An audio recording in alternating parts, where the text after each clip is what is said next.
তো আমার প্রথম মেয়েটা যখন পেটে, আমার ওয়াইফ খুব বেশি কোরআন তেলাওয়াত করতো। তো আমি দেখলাম আমার এই মেয়েটা খুব ভদ্র, খুব নরম প্রকৃতির হয়েছে।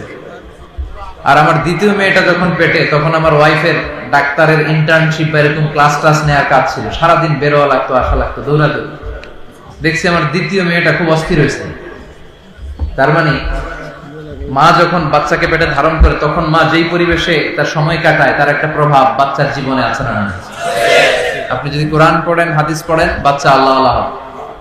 আর যদি জি বাংলা, স্টার জলসা, কিরণমালা দেখেন, তাহলে বাচ্চাগুলো হবে ডাকাত। এই বাচ্চাগুলাই টেন্ডার বাজ, চাঁদাবাজ আর দুর্নীতিবাজে সেঞ্চুরি করবে। চিল্লা এখন ঠিক কিনা? এই দিন না আরো দিন আছে। সেই দিনটা হবে বড্ড ভয়ঙ্কর। সেদিন ইসরাফিল আলাইহিস সালামের সিংহার ফুৎকারে পাহাড়গুলো ভেঙে চুরমার হয়ে যাবে, জমিনে কাঁপাকাঁপি শুরু হয়ে যাবে, আর্থকোয়েক, ভূকম্পন, ল্যান্ডস্লাইড, ভূধস, ভূমিধস, সাগরের পানিতে দাউ দাউ করে আগুন জ্বলবে, মানুষগুলো বিক্ষিপ্ত পতঙ্গের মতো নিক্ষিপ্ত হবে। সেদিনটার নাম কিয়ামতের দিন। কোন দিন? বিশ্বনবী বলেন, আল কারিআতু মাল কারিআতু ওয়া মা আদরাকা মাল কারিআ।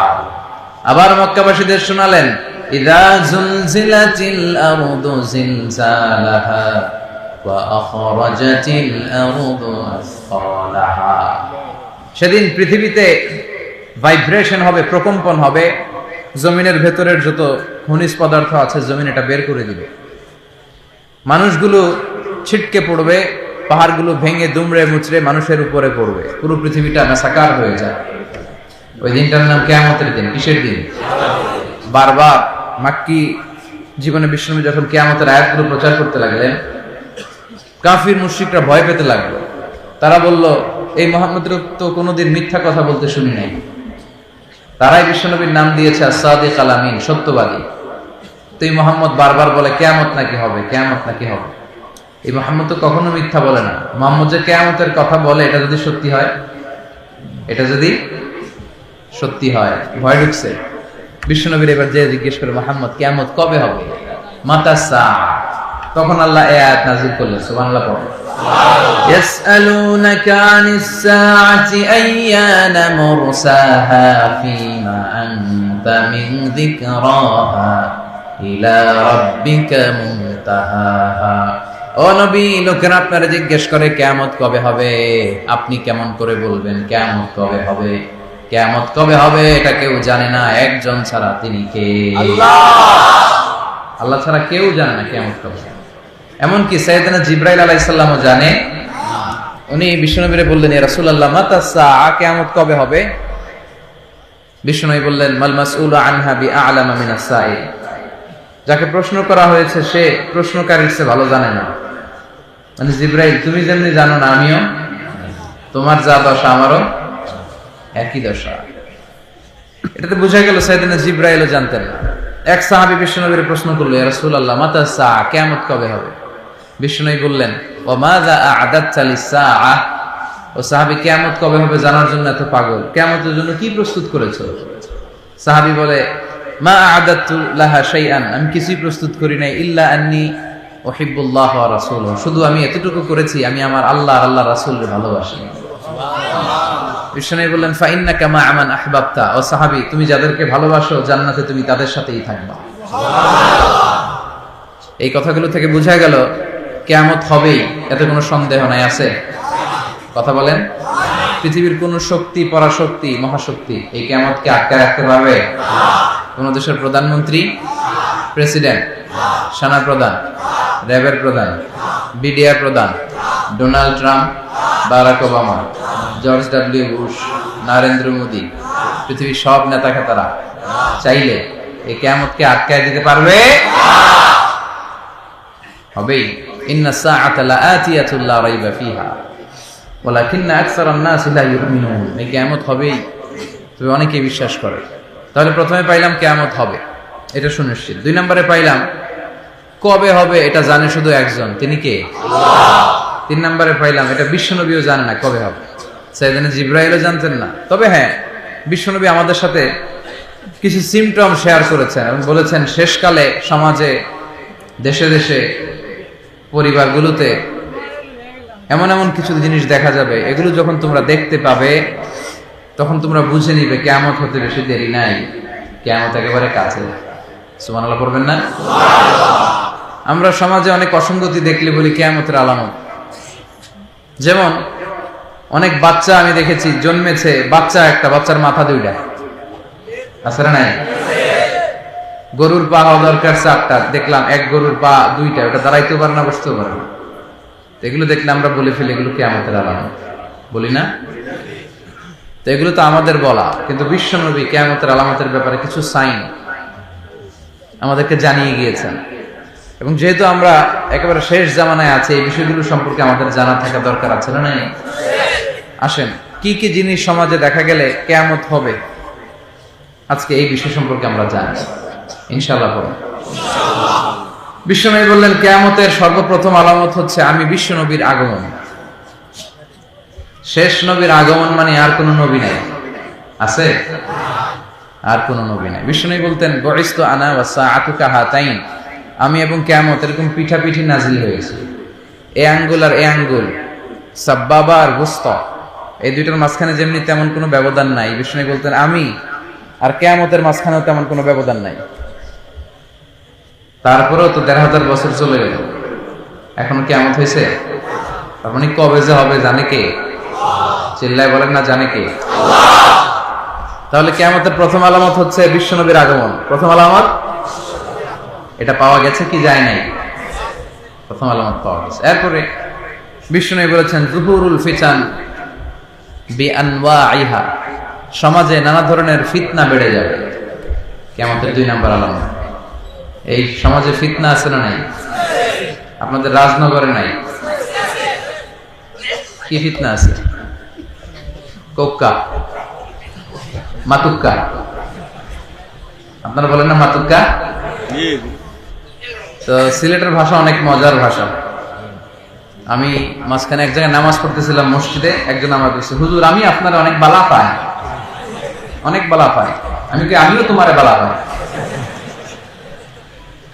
আল্লাহ সিলেটিদেরকে তুমি ইসলামের জন্য কবুল করো। বিশ্বনবী বললেন কাসরাতু যুহুরিল ফিতান বিআনওয়াইহা, কিয়ামতের আগে সমাজে ফিতনা বেড়ে যাবে। এই ফিতনা আমাদের সমাজে আছে না নাই? আপনাদের সমাজে কি ফিতনা আছে বলেন? সিলেটি এলাকায় কি ফিতনা? কোক্কা, সুদ, সুদ, ঘুষ, মাজার পূজা আছে না নাই?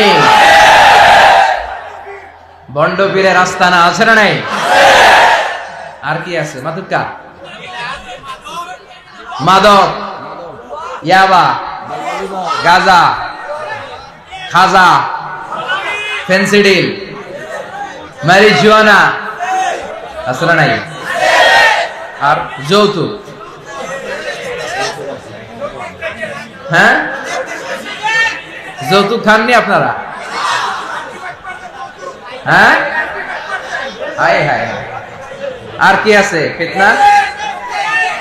ইফটিজিং, ইতা হইল না, ইতা বলা না, ইতা সারি দাও কি? ইফটিজিং করা যাবে? আর আছে? হ্যাঁ, এই গীবত, একজনের কথা আরেকজনের কাছে লাগায়, ওর কথা এর কাছে লাগায়, লাগায় ঠেলা ঠেলি আছে না নাই? আল্লাহ ফিতনা থেকে বাঁচাও। দেখেন বিশ্বনবী কিয়ামতের আলামতের ব্যাপারে যা যা বললেন তার সব আমাদের সমাজে পাওয়া যায়। ফ্যামিলিতে ফিতনা,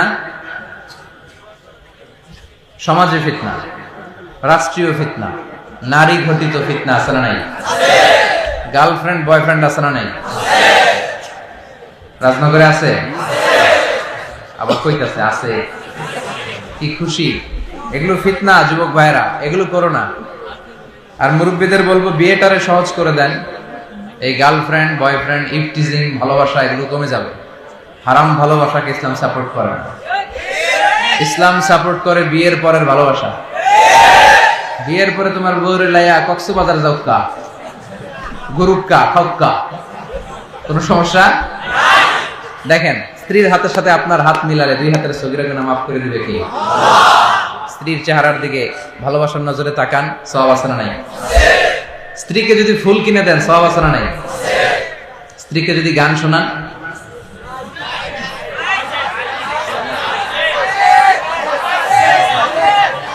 কিছু কয় আছে, কিছু কয় নাই। আছে আছে আছে। শালিরে গান শোনাইলে গুনাহ হয়। কাজিন, চাচাতো বোন, মামাতো বোন, ভাবি, এগরে গান শোনানো যাবে না। স্ত্রীকে গান শোনান, সওয়াব আছে না নাই? স্ত্রীরে মাইট দিলে সওয়াব আছে না নাই? হ্যাঁ, বিশ্বনবী কোন স্ত্রীকে মারে নাই, খালি ভালোবাসতেন। সুবহানাল্লাহ পড়েন। মা আয়েশাকে বিশ্বনবী এত ভালোবাসতেন, আদর করে ডাকতেন হামায়রা। হামায়রা মানে এমন নারী যে নারী রেগে গেলে গাল দুটো আনার ফলের মতো লাল হয়ে যায়। সুবহানাল্লাহ পড়েন। বিশ্বনবী আর মা আয়েশা রাদিয়াল্লাহু তাআলা আনহা একই বালতি থেকে পানি নিয়ে একসাথে গোসল করতেন। মা আয়েশা গ্লাসের যে জায়গায় ঠোঁট লাগিয়ে পানি খেতেন, বিশ্বনবী গ্লাসের ওই জায়গাটা খুঁজে খুঁজে ঠোঁট লাগিয়ে পানি খেতেন। হাড্ডি খেয়ে মা আয়েশা রেখে দিলে বিশ্বনবী মা আয়েশার চোষা হাড্ডিটা নিয়ে আবার চুষতে শুরু করে দিতেন। মাঝে মাঝে মাঝরাতে দৌড়াদৌড়ি করতেন। একবার বললেন, আয়েশা চলো দৌড়াদৌড়ি করি তাহাজ্জুদের আগে। ওই যে পিলারটা কে ধরতে পারে দেখি। দুজনের দিছে দৌড়। বিশ্বনবী ইচ্ছে করে আস্তে দৌড় দিলেন, মা আয়েশা আগে চলে গেলেন, খুশি, আমি দিচ্ছি। বিশ্বনবীকে ঠিক আছে, তুমি জিতেছ। এর 5-7 বছর পরে আবার তখন মা আয়েশা আগের মতো চিকন নাই, মোটা হয়ে গেছে। আবার রাতে বিশ্বনবী বললেন, চলো আয়েশা দৌড় দে। মা আয়েশা মজায় অনেক খুশি, ভাবছে ওই যে হারাইছিলাম আজকে হারাম। বিশ্বনবী মনে মনে ভাবলেন, আজকে তোমাকে সুযোগ দেয়া হবে। বিশ্বনবী আজকে আর সুযোগ দিলেন না, জোরসে দৌড় দিলেন। দৌড়ে আগে পিলার ধরে ফেললেন। বিশ্বনবী বললেন, আজকে আমি ফার্স্ট। মা আয়েশা রেগে গেলেন, গাল দুটো আনার ফলের মতো লাল হয়ে গেল।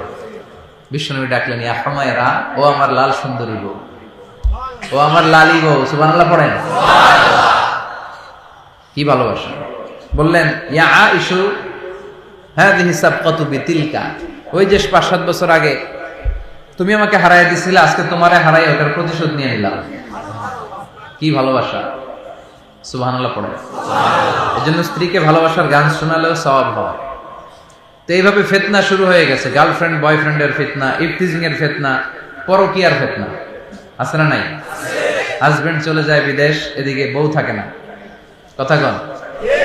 বউ হাজবেন্ডের রেখে আরেকজনের সাথে ফেসবুকিং, আছে না নাই? আবার ঘরের বউকে রেখে স্বামী অন্য পর মহিলার সাথে পরকীয়া করে, আছে না নাই? এগুলো ভয়ঙ্কর ফিতনা। যারা হক হালাল মেনটেন করতে চায়, চাইলেও পারে না, সবাই ঘুষ খায়, ওনারও খাওয়া লাগে। ফিতনা। চোখ যদি আপনি হেফাজত করতে চান, পারবেন না। রাস্তায় ঘুরলে অশ্লীল দৃশ্য, আছে না নাই? অশ্লীল ভাবে আমাদের বোনেরা চলাফেরা করে। উপরে তাকালে দেখবেন বিলবোর্ড, ওদিকে বেঞ্চি মেরে রয়েছে, আছে না নাই? ডানে বায়ে কোথাও বাঁচার উপায় নেই। বিষ্ণুই বললেন, কিয়ামতের আগে জ্বলন্ত কয়লা, আগুনের কয়লা হাতে নিয়ে দাঁড়িয়ে থাকাটা সহজ হয়ে যাবে, কিন্তু ঈমান নিয়ে বেঁচে থাকাটা কঠিন হয়ে যাবে। ফিতনার জামান। ফিতনাতুন তামুজু কামাউজিল বাহর, সাগরের ঢেউ যেমনি তীরে আছড়ে পড়ে, এই সমাজটা হবে এমন সমাজ, ফিতনা এরকম এসে এসে আমাদের গায়ে আছড়ে পড়বে। বাঁচতে চাইলেও এত সহজ হবে না। এজন্য খুব সাবধান, ঈমান নিয়ে যেন আমরা যেতে পারি, ফিতনা থেকে যেন বাঁচতে পারি। বিষ্ণু একটা দোয়া শিখিয়েছেন, বলেছেন আমি পড়ি, তোমরাও পড়বা। আল্লাহুম্মা ইন্না নাউযু বিকা মিনাল ফিতান মা যাহারা মিনহা ওয়া মা বাতান। হে আল্লাহ, প্রকাশ্য অপ্রকাশ্য সব ফিতনা থেকে তুমি আমাদের বাঁচাও। আমার সাথে সাথে দোয়াটা পড়েন, আল্লাহুম্মা ইন্না নাউযু বিকা মিনাল ফিতান মা যাহারা মিনহা ওয়া মা বাতান। এই দোয়াটা পড়বেন। এর মানে হচ্ছে, আল্লাহ, দেখা যায় দেখা যায় না, দৃশ্য অদৃশ্য সব ফিতনা থেকে তুমি আমাদেরকে বাঁচাও। পড়েন আমিন। এরপরে বিশ্বনবী বলেন, খুরুজ মুদ্দাঈন নবুওয়া, কিয়ামতের আগে অনেক ভণ্ড নবী দাবিদার বের হবে। বুখারীর বর্ণনা, বিশ্বনবী বললেন 30 জনের কথা, 30 জন বের হবে। কুল্লুহুম দাজ্জালুন কাযাবুন, মিথ্যাবাদী, একটাও নবী না। বিষ্ণুবীর জামানাতেই এক ভণ্ড নবী দাবিদার বের হয়েছিল। ওর নাম মুসাইলামা। এসে বলে, ইয়া মুহাম্মদ, আন-নবুওয়াতু নিসফুন লাকা ওয়া নিসফুন লি, নবুয়ত তোমার অর্ধেক, আমার অর্ধেক, আমার অর্ধেক বুঝায় দাও। নাউজুবিল্লাহ পড়বেন না? আমার পেয়ারা নবীর পরে এই পৃথিবীতে কেউ নবী হবে না। মা কানা মুহাম্মাদুন আবা আহাদিম মির রিজালিকুম ওয়ালাকিন রাসূলুল্লাহি ওয়া খাতামান নাবিয়্যিন। আল্লাহ বললেন, মুহাম্মদ তোমাদের কোন পুরুষের পিতা নয়, তিনি হলেন আল্লাহর রাসূল এবং শেষ নবী, শেষ রাসূল, শেষ পয়গম্বর। তারপরে এই দুনিয়ায় কোনো নবী নাই, কোনো রাসূল নাই, ঠিক কি না? বিশ্বনবী বলছেন, লা নাবিয়্যা বাদি ওয়ালা রাসূলা, আমার পরে কোনো নবী নাই, আমার পরে কোনো রাসূল নাই। তবে লাউ কানা বাদি নাবিয়্যুন লাকানা উমর, আমার পরে যদি নবী হওয়ার যোগ্যতা কারো থেকে থাকে, আমার ওমরের ওই যোগ্যতা আছে। তুমি বলেছো রাসূল দেবে না, বলনি দেবে না ওমর, বলনি দেবে না হামজা তারিক, খালিদ বিজয়ী সমর। প্রভু তুমি বলেছো রাসূল দেবে না, বলনি দেবে না ওমর, বলনি দেবে না হামজা তারিক, খালিদ বিজয়ী সমর। প্রভু তুমি বলেছো রাসূল দেবে না। আল্লাহু আকবার। বিশ্বনবী বললেন, আমার পরে কেউ নবী হবে না, যদি হতো আমার ওমরে ফারুক নবী হয়ে যেত। মুসাইলামা বলে, মুহাম্মদ আমিও নবী। বিশ্বনবী বললেন, তুই নবী না, তুই ভণ্ড নবী, ভণ্ড নবী দাবিদার, ঠিক কি না? সে আমার নবীকে কপি করতে চাইতো, অনুসরণ করতে চাইতো। আমার নবী যেরকম করতো ও অ্যাক্টিং করতো, ভাব নিত আর কি নিত, ভাব নেই, নবীর মতো ভাব নেই। আসলে কি নবী? তো বিশ্বনবী যা যা করতেন, বিশ্বনবীর কাছে দোয়া চাইতো লোকজন, উনি দোয়া করতেন। বিশ্বনবী যে গাছের মধ্যে হাত লাগাতেন, ওই গাছের ফলমূল বাড়াই দিত কে? এই বেয়াদবটাও অ্যাক্টিং কইরা গাছের মধ্যে হাত দিলে ফল বাড়াতো দূরের কথা, ওই ফল টল সব নষ্ট হয়ে যেত। এরপর বিশ্বনবীকে লোকেরা ধরতো, নবী আমাদের এলাকার পানির কুয়ার পানি লবণাক্ত, আপনি একটু দোয়া পড়েন যাতে মিষ্টি হয়ে যায়।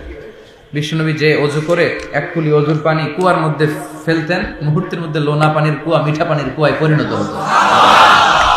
তো এই ভণ্ড অ্যাক্টিং করার জন্য যাইতো লোকজন নিয়ে, কই তোদের কুয়া? এই ভণ্ড মিঠা পানির কুয়ার মধ্যে কুলি ফালাইলে ওইটা লোনা পানি হয়ে যেত। এরপর মদিনার বাচ্চাদেরকে মায়েরা নিয়ে আসতো, রাসূলুল্লাহ আমাদের বাচ্চার জন্য দোয়া করে দেন। বিশ্বনবী খেজুর চিবিয়ে বিশ্বনবীর লালা মোবারক নিয়ে ওই বাচ্চার মুখে লাগাই দিত বরকতের জন্য। সুবহানাল্লাহ। এখন নবী নাই, আলেম ওলামারা আছে, ওনাদের কাছে যাবেন, যে বলবেন হুজুর একটু দোয়া করেন, একটু খেজুর মধু আপনার ঠোঁটে লাগিয়ে আমার বাচ্চার গায়ে লাগাই দেন, বরকত দিবে কে? তো সেও এরকম খেজুর মুখে লাগায়, যেই বাচ্চার মুখে লাগাইতো ওই বাচ্চার মুখ দিয়ে আওয়াজ দিবে এরকম না, বোবা। বিশ্বনবীর হাত যেই বাচ্চাদের মাথায় লেগেছে, ওই বাচ্চাদের মাথায় চুল বাড়িয়ে দিত কে? তাড়াতাড়ি চুল গজাতো। আর সে যে বাচ্চাদের মাথায় হাত দিত, ওই বাচ্চার মাথা আজীবন থাকতো টাক মাথা। ওষুধের রিয়েকশন করতো, ঠিক কিনা? এভাবে অনেক ভণ্ড নবী দাবিদার বেরিয়েছে। সর্বশেষ যার নাম আমরা চিনি, মির্জা গোলাম আহমদ কাদিয়ানি, ইন্ডিয়ার পাঞ্জাব এলাকায়। সে প্রথমে দাবি করছে আমি শেষ নবী, নাউজুবিল্লাহ পড়েন। এরপরে দাবি করছে আমি ইমাম মাহাদি, নাউজুবিল্লাহ পড়েন। এরপরে দাবি করছে আমি ঈসা আল মাসীহ। তো এই বদমাইশটা শেষ নবী দাবি করার কারণে আল্লাহ এটার মৃত্যু দিছে টয়লেটের ভিতরে। কোথায়? পায়খানার ল্যাট্রিন ভাঙ্গা এটা গোডাউনের ভিতরে পড়ছে, যেটার মধ্যে শত শত বছরের ঐতিহাসিক গুমুত, একেবারে পেশাব পায়খানা ঠাসা। ও খাইতে খাইতে পেটটা এত বড় হয়েছে আর খাইতে পারে না। কি খায়? নবী করে আল্লাহ রিজিক দেয়, নবীরা কবরে জীবিত, জানেন? আল আম্বিয়াউ আহইয়াউন ফি কুবুরিহিম ইউরযাকুন। নবীরা কবরে জীবিত, তাদেরকে রিজিক দেয়া হয়। তবে কেমন জীবিত এটা আমরা জানি না, এই ধরনটা জানে কে? আমি যেরকম জীবিত এরকম না, ওনার আলামুল বারজাখে যে স্ট্যাটাস মর্যাদা হওয়া দরকার ওইভাবে আল্লাহ জীবিত রাখেন। এবং ইন্নাল্লাহা হাররামা আলাল আরদি আন তাকুলা আজসাদাল আম্বিয়া, নবীদের দেহ খাওয়া আল্লাহ মাটির জন্য হারাম করে দিয়েছে। নবী এবং শাহিদ এদের গায়ের গোশত পচে না। সুবহানাল্লাহ পড়েন। তো নবীরা কবরে রিজিক পায়, আল্লাহর রহমত পায়, আর এই ভণ্ড নবী দাবিদার গু খাইয়া মরছে। কি খাইয়া মরছে? তো এখন এটার তো উঠান লাগবে। কে উঠাবে? মেথর ভাইরা দলে দলে আসছে, রশি টসি নিয়ে এটারে উঠাইয়া ধরবে, আবার থবাস করে পড়বে। এরকম গুয়ের টাঙ্কিতে গু খাইতে খাইতে মরছে। নবীরা পবিত্র, নবীরা যেই জায়গায় মারা যায় ওই জায়গাটাও পবিত্র, কিন্তু এটা মরছে কই? কথা কক্কা গুয়ের টাঙ্কিতে, ঠিক কিনা? এজন্য এই নবীরা যারা গালি দেয় ওদের অবস্থাও মির্জা গোলাম আহমদ কাদিয়ানির মতো হতে পারে। আল্লাহ বলেন ইন্না শানিয়াকা হুয়াল আবতার। ও নবী, যারা আপনারা নির্বংশ বলে ওরাই নির্বংশ। বিশ্ব নবীরা ওরা গালি দিত কবি বলে, কবি গালি দিত, গণক বলে গালি দিত, পাগল বলে, আর গালি দিত আবতার বলে। আবতার মানে লেস কাটা। বলতো মুহাম্মদ তোমার কোনো ছেলে টেলে নাই, 4 জন মেয়ে আছে, তুমি মরার সাথে সাথে তোমার নাম নিশানা শেষ। আল্লাহ বলেন ওয়া রাফা'না লাকা যিকরা। নবী, আমার নাম যেখানে থাকবে আপনার নাম ওইখানে থাকবে। আজানের মধ্যে আল্লাহর নামের পরে আমার নবীর নাম আছে না নাই? কালিমাতুত তাইয়্যিবার মধ্যে লা ইলাহা ইল্লাল্লাহর পরে মুহাম্মদুর রাসূলুল্লাহ আছে না নাই? এজন্য এই নবীর বিরুদ্ধাচরণ যারা করে, এই নবীরে যারা গালি দেয়, এই নবীর সম্মান নিয়ে যারা কটূক্তি করে, এদের এই মুসলমানদের ভূখণ্ডে থাকার কোনো অধিকার নাই। চিল্লা এখন ঠিক কিনা? কারণ এই নবীরে গালি দিলে আমার লাগে, আমার হৃদয় ছিদ্র হয়ে যায়। কারণ এই নবী আমার জন্য কেঁদেছেন দুনিয়ায়, আপনার জন্য কেঁদেছে, আমাদের জন্য কেঁদেছে, এখনো কবরে বসে কাঁদে। এই নবীর সুপারিশ ছাড়া আমার জান্নাতে ঢোকা কঠিন হয়ে যাবে। তাই এই নবীরে গালি দিলে আমি বসে থাকতে পারি না। এই নবীরে গালি দিলে মুমিনের কলিজায় আগুন ধরে যায়। নবীরে গালি দেওয়া হয়েছে, আগুন ধরে? রাজনগরের ভাইদের কলিজায় আগুন লাগে? কার কার লাগে? দোয়া উঁচু করে আল্লাহর দেখা।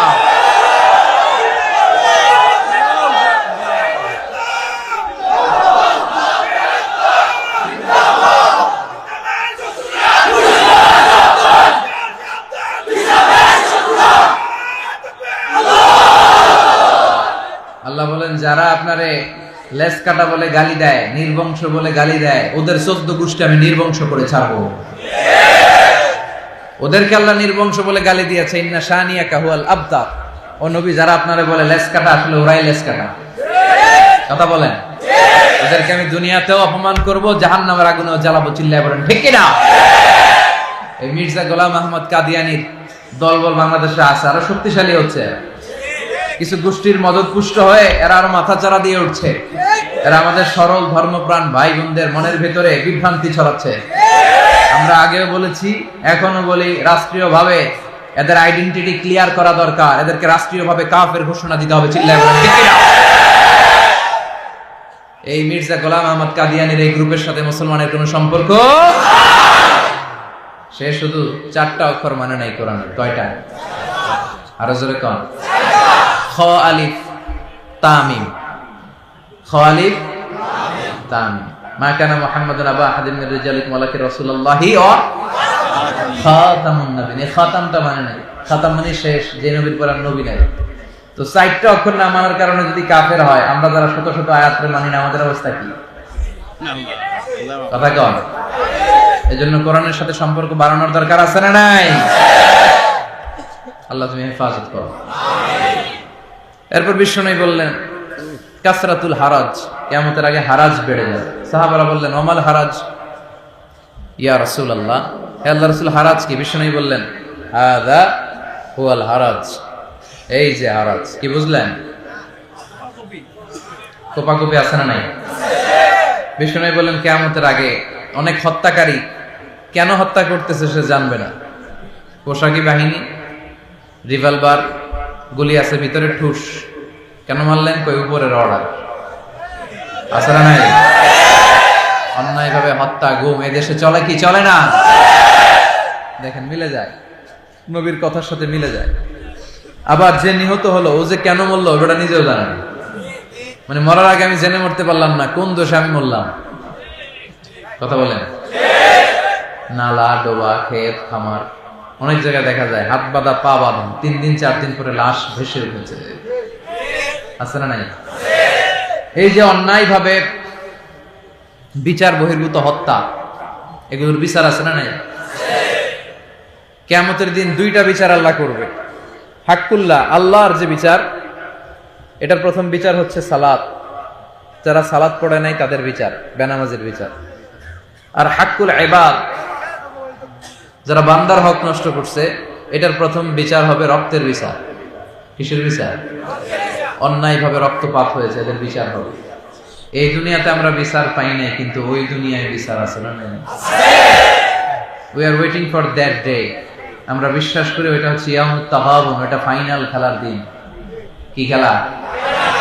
আপনি অত্যাচারিত হয়েছেন, জুলুম করেছে, এলাকা থেকে তাড়িয়ে দিয়েছে, আপনাকে পিটিয়েছে, এই দুনিয়ায় বিচার পান না। আখিরাতে বিচার আছে না নাই? আহকামুল হাকিমিন সেদিন বিচার করবেন, ওই বিচারে কেউ ঠকবে না। যথাযথ প্রতিটা ফোঁটা রক্তের বিচার নেওয়া হবে, বদলা নেওয়া হবে। কোন ঠিক কিনা? তাহলে বিশ্বনবী যা যা বলছেন মিলে যায়। এরপর বিশ্বনবী বললেন দিয়াউল আমানা, আমানতের খেয়ানত হবে কিয়ামতের আগ দিয়ে।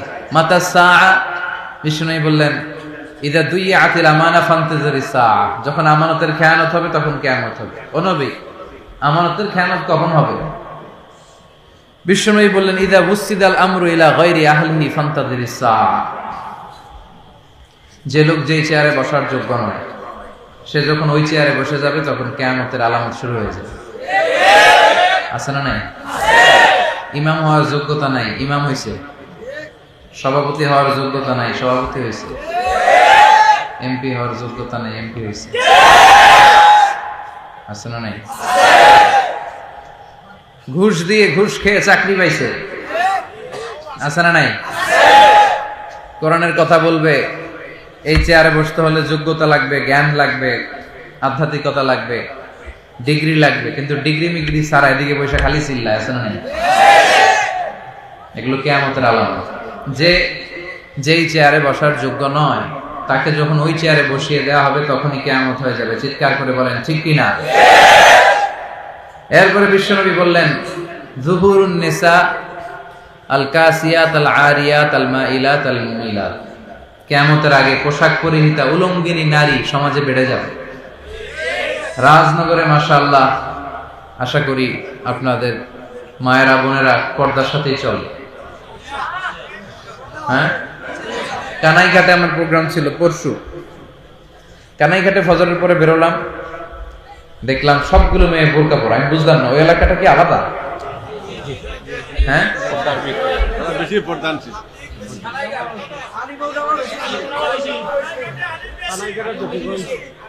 আলেম বেশি, ওলামা একরাম বেশি, এই জন্য সবগুলো মেয়ে বোরকা পরে স্কুলে যায়, কলেজে যায়।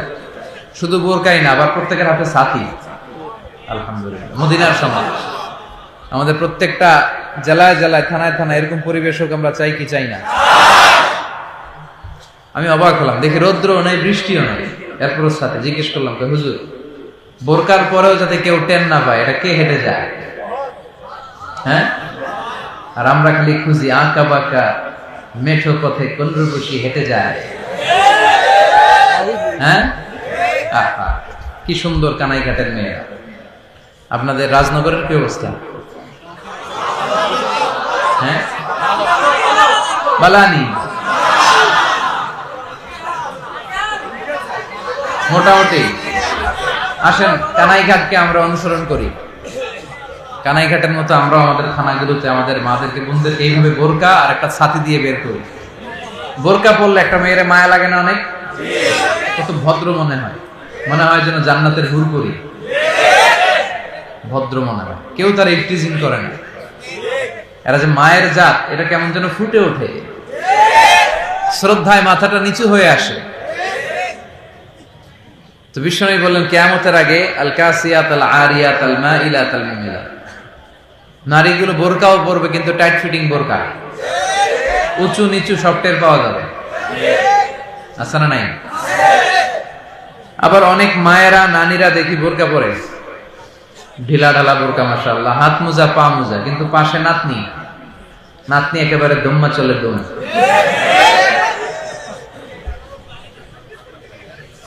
নাতনির বুকে ওড়না নাই, গলায় ওড়না।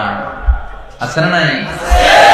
টাইট ফিটিং জামা যেখান দিয়া যায় সবাই তাকায় থাকে, কিন্তু তার নানি বা তার মায়ের বয়স 60, এ পড়ছে হাত মোজা পা মোজা কালো বোরকা। দরকার ছিল ওই খালাম্মা ওই নানির পাতলা একটা জামা পরে বাইরেও সমস্যা নেই, কারণ ওই নানি ডেট এক্সপায়ার্ড। কেউ তাকাবে নানির দিকে? নানি আইলেও না গেল আমগো কি কথা কর। যুবকরা তো ফিতনায় পড়ে যায় সুন্দরী ললনাদেরকে দেখে, ডাগর ডাগর চোখ, সুন্দরী অনন্যা সুস্নিগ্ধা, অপসরী অনুসরা প্রিয়ঙ্গদা, সুহাসিনী সুকেশিনী সুভাষিনী, অসূর্যম পশ্চা, বকটা পাইটা যায়। আছে না নাই? এটা একটা জেনেটিক্যাল বিষয়। সুন্দরী নারী হেঁটে যাবে, পুরুষরা অ্যাট্রাক্টেড হবে। এজন্যই নারীদের সম্মানকে বাড়ানোর জন্য, সেফটি মেজারমেন্টের জন্য আল্লাহ হিজাবকে ফরজ করেছেন। আমার বোনেরা, আমার মায়েরা, যাদের কানে আমার মাইকের আওয়াজ যায়, খেয়াল রাখবেন, হিজাব আপনার অধিকার, হিজাব আপনার, হিজাব আপনার অহংকার, হিজাব আপনার আভিজাত্যের প্রতীক, হিজাব আপনার রুচিশীলতার প্রতীক। আপনি কোন ফ্যামিলির মেয়ে, আপনার আব্বা আম্মা কেমন, আপনার রুচিটা কেমন, আপনার ড্রেস দেখেই টের পাওয়া যায়, ঠিক কিনা? কিন্তু কি ভয়ঙ্কর পোশাক এখন বেরোইছে, রাস্তাঘাটে দেখি মশারির চেয়েও পাতলা, আছে না? কয়েকটা নাম বলেন। পাখি ড্রেস, কিরণমালা,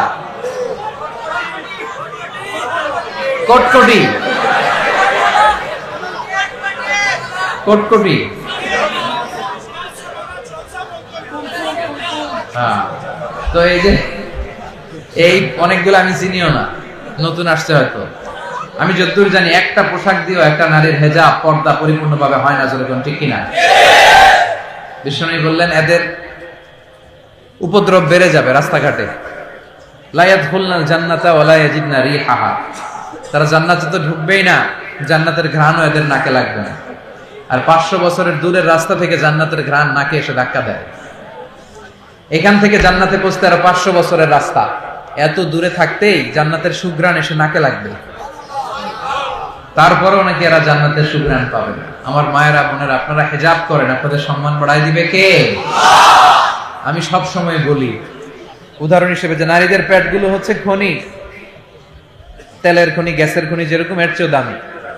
এই নারীরা যদি হিজাব পড়ে, নারীরা যদি নামাজগুলো সময় মতো পড়ে, রোজা রাখে, স্বামীর আনুগত্য করে, আল্লাহর ইবাদত করে, ইসলামিক প্রোগ্রামগুলো দেখে, তাফসির মাহফিলগুলো ইউটিউবে যদি নারীরা দেখে, তাদের জীবন পরিবর্তন হবে। তাদের পেটে যে বাচ্চাটা আছে ওইটা আল্লাহ আল্লাহ হবে। একজন সিআইপির সাথে আমার পরিচয় হলো, কমার্শিয়াল ইম্পর্টেন্ট পারসন। এক ফ্লাইটে আসছি, তো আসার পথে বলে, হুজুর আমার 3 মেয়ে, তো আমার ওয়াইফ ডাক্তার। তো আমার প্রথম মেয়েটা যখন পেটে, আমার ওয়াইফ খুব বেশি কোরআন তেলাওয়াত করতো। তো আমি দেখলাম আমার এই মেয়েটা খুব ভদ্র, খুব নরম প্রকৃতির হয়েছে। আর আমার দ্বিতীয় মেয়েটা যখন পেটে, তখন আমার ওয়াইফের ডাক্তারের ইন্টার্নশিপ বা এরকম ক্লাস নেওয়ার কাজ ছিল, সারাদিন বেরোয়া লাগতো, আসা লাগতো, দৌড়াদৌড়ি। দেখছি আমার দ্বিতীয় মেয়েটা খুব অস্থির হয়েছে। তার মানে মা যখন বাচ্চাকে পেটে ধারণ করে, তখন মা যেই পরিবেশে তার সময় কাটায়, তার একটা প্রভাব বাচ্চার জীবনে আছে না? আপনি যদি কোরআন পড়েন, হাদিস পড়েন, বাচ্চা আল্লাহ আল্লাহ হবে। আর যদি জি বাংলা, স্টার জলসা, কিরণমালা দেখেন, তাহলে বাচ্চাগুলো হবে ডাকাত। এই বাচ্চাগুলাই টেন্ডার বাজ, চাঁদাবাজ আর দুর্নীতিবাজে সেঞ্চুরি করবে, চিল্লা এখন, ঠিক কিনা? এরপর বিশ্বনবী বললেন, ইতাআতুজ যাওজা ওয়া উকুকুল কিয়ামতের আগে, বিয়ের পর ছেলেগুলো মাকে ভুলে যাবে, স্ত্রীর পিছনে পিছনে ছুটবে। রাজনগরে আসেনি তা, এটাও বলা না, সারি দাও, মারে ভুলা যাবে। ওগো মা তুমি এই ধরনের শ্রেষ্ঠ নেয়ামত, তোমারই পদ তলে রয়েছে জান্নাত। ওগো মা তুমি এই ধরনের শ্রেষ্ঠ নেয়ামত, তোমারই পদ তলে রয়েছে জান্নাত। সুবহানাল্লাহ। আমাকে আর আপনাকে জন্ম দিতে যে আমার আর আপনার মা কতটুকু কষ্ট করেছে শুনে। একজন সুস্থ মানুষ 45 ইউনিট পেইন, বা ব্যথা একসাথে সহ্য করতে পারে। ব্যথার তীব্রতা যদি 45 ইউনিটের বেশি হয়, লোকটা হয় বেহুশ হবে, নয় মরে যাবে। কিন্তু আমাকে আর আপনাকে যখন আমার মা জন্ম দিয়েছিল, তখন তারা 57 ইউনিট প্লাস ব্যথা সহ্য করেছে, যেটা কোনো সড়ক দুর্ঘটনায় আপনার দেহের 20টা হাড় বা হাড্ডি একসাথে টাস টাস করে ভেঙে গেলে যত ব্যথা, তার চেয়ে বেশি ব্যথা। বিষ্ণু বলেছেন, লাউ কাতা'তা জিলদাক, তোমার চামড়া কেটেও যদি মায়ের পায়ের জুতা বানিয়ে দাও, এক ঢোক দুধের শুধু আদায় হবে। মায়ের এক ধার দুধের দাম, কাটিয়া গায়ের চাম, পাপস বানাইলেও ঋণের শোধ হবে না। এমন দরদি হবে কেউ হবে না আমার ঠিক কিনা? রব্বির হামহুমা কামা রাব্বায়ানি সাগীরা। আল্লাহ, যারা আমরা মা বাবা হারালাম, আমাদের মা বাবার কবরটারে জান্নাতের বাগান বানাও। মায়ের দোয়া কখনো আল্লাহ ফিরিয়ে দেয় না, দোয়া করা মাত্র কবুল হয়ে যায়। যুবক ভাইয়েরা যদি মায়ের মনে কষ্ট দিয়ে থাকি, বাবার মনে, আজকে মাহফিলের পরে পা ধরে মাফ চাইবে, পারা যাবে? মা বাবার পা ধরে মাফ চাইলে মা বাবা মাফ না করে থাকতে পারে? মাফ করে দিবে। আপনি যত বড় নামাজি হন, হাজী সাহেব হন, আল্লাহ হন, আপনার মা যদি আপনার উপর নাখুশ থাকে, আপনার সব শেষ। আপনার নামাজ, রোজা, হজ আপনারা বাঁচাতে পারবে না। এরপর বিষ্ণু বললেন, যুখরুফাতুল মাসাজিদ ওয়াত তাবাহি বিহা, কিয়ামতের আগে মসজিদ নিয়ে দলাদলি শুরু হবে। রাজনগরে তা নাই? আছে? মসজিদ নিয়ে দলাদলি, আর মসজিদকে অতিমাত্রায় ডিজাইন করা। কই তোরা বানাইছিস ইন্ডিয়ান টাইলস দিয়ে, আমরা বানাবো আমেরিকার টাইম। আছে না নাই? কিন্তু মসজিদে যাইতে হবে, নামাজ পড়তে হবে, হালাকা করতে হবে, মক্তব বানাইতে হবে, এই টেনশন নেই। বিশ্বনবীর মসজিদে নববী ছিল বালুর মসজিদ। জোরে বলেন, কিসের মসজিদ? বুখারীর বর্ণনা, ওয়াকানা সাকফুল মসজিদি জারিদুন নাখাল, মসজিদের ছাদ ছিল খেজুর পাতার ছাউনি। কিসের ছাউনি? খেজুর পাতার ছাউনি। বৃষ্টি হলে, ঝরঝর বৃষ্টিতে মসজিদে নববীর ফ্লোরে কাদা আর বালু হয়ে যেত। বিশ্বনবী যখন সেজদা দিতেন, ওই কাদা আর বালুর উপরে সেজদা দিতেন। সাহাবারা বলেন, বিশ্বনবী নামাজ শেষে যখন আমাদের দিকে ঘুরে বসতো, হাত্তা রাআইতু আসারা সুজুদি ফি জাবহাতি, আমরা বিশ্বনবীর কপালে মাটি, কাদা আর বালুর চিহ্ন দেখতে পেতাম। আমাদের মসজিদগুলো এখন ইবাদত শোনা, আমরা যেন বেশি বেশি মসজিদে যাই, জামাতে নামাজ পড়ি, মসজিদের সাথে যেন আমরা সম্পর্ক বাড়াই। কিয়ামতের দিন 7 শ্রেণীর ব্যক্তিকে আল্লাহ আরশের নিচে ছায়া দিবে। এর মধ্যে এক শ্রেণীর হচ্ছে যে লোকের অন্তরটা মসজিদের সাথে মিলে থাকে।